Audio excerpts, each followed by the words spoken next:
bàbá àti ọmọ ta ló lọ́mú? Nínú bàbá àti ọmọ ta ló lọ́mú? You mean her breast? Yes. Bàbá àti ọmọ àwọn méjì náà la máa ní pé àwọn ló lọ́mú. Táwa ni rí ọ̀nà. The real owner of her breast. Àwọn obìnrin la ló mú wa náà. Ara wa ló mú wa. So àwa la ló mú wa. Tàbí ẹ̀gbọ́n bá ń ṣáájú ẹ̀ sáyìn ẹ̀.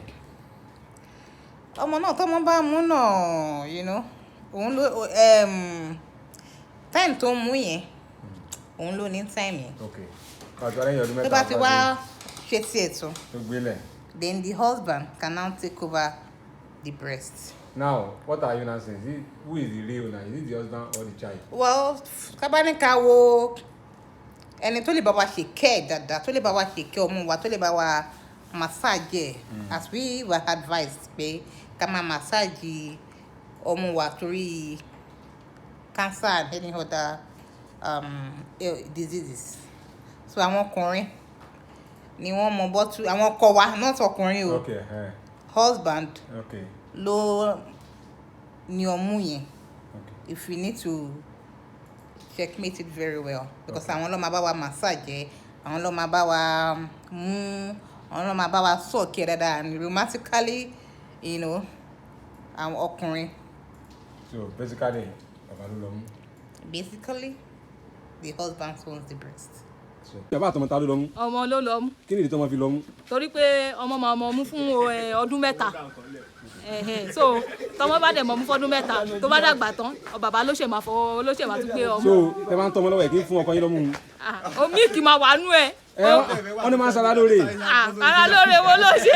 Ẹ̀rẹ̀kẹ́ kan máa wú ni.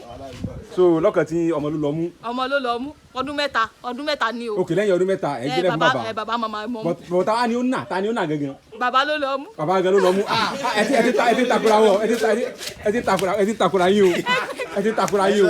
Sí bàbá ló lọ́mú àbí bàbá? Ọmọ ló lọ́mú. Ọmọ ló lọ́mú. Nínú bàbá àtọmọ ta ló lọ́mú? Ọmọ ló lọ́mú. Kí nìdí? Ọmọ náà ló máa mọ mú, bàbá ò lè mọ mú. But n táwọn sọ ni pé wọ́n máa ní hospital pé ẹ jẹ́ kó ọmọ mú fún oṣù mẹ́sàn-án lẹ́yìn lè fi ọmọ lẹ̀ kún àwọn fún oṣù mẹ́sàn-án lẹ́yìn débẹ̀ ọdún mẹ́ta gan-an pẹ̀ ọdún mẹ́ta. Ọdún mẹ́ta kọ́ ọmọ mọ mú dáadáa kára ilé wa òkè kò nídìí kí bàbá tún gbẹnu sí i ọmọ náà ló dáa kó mọ mú dáadáa torí bàbá ti mú tiẹ̀ láti ìgbà náà ti bí ní kékeré so ọmọ ló dáa ọmọ lọ mú tọ́ sí kó dẹ̀ mú dáadáa. Okay, nítorí sọ ni pé ọmọ ló lọ́mú kò sí bàbá. Ọmọ ló lọ́mú kò sí bàbá. Bẹ́ẹ̀ni. Bá ò bá wá sọ́dọ̀ ìyá kò lè di pé ọmọ máa jáde tọ́mọ máa sọ pé bóyá òun náà fẹ́ mú nù ẹ̀. Ta ló wà ní báyìí? Bàbá gangan ló lọ́mú. Bẹ́ẹ̀ni kò sí option. So ọmọ òun kò ní time.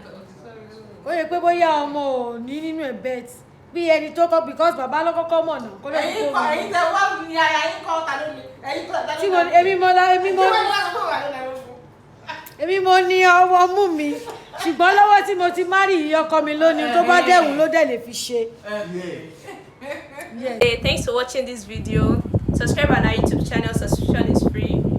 You can call us on 0080597807 for your event coverage. Thanks.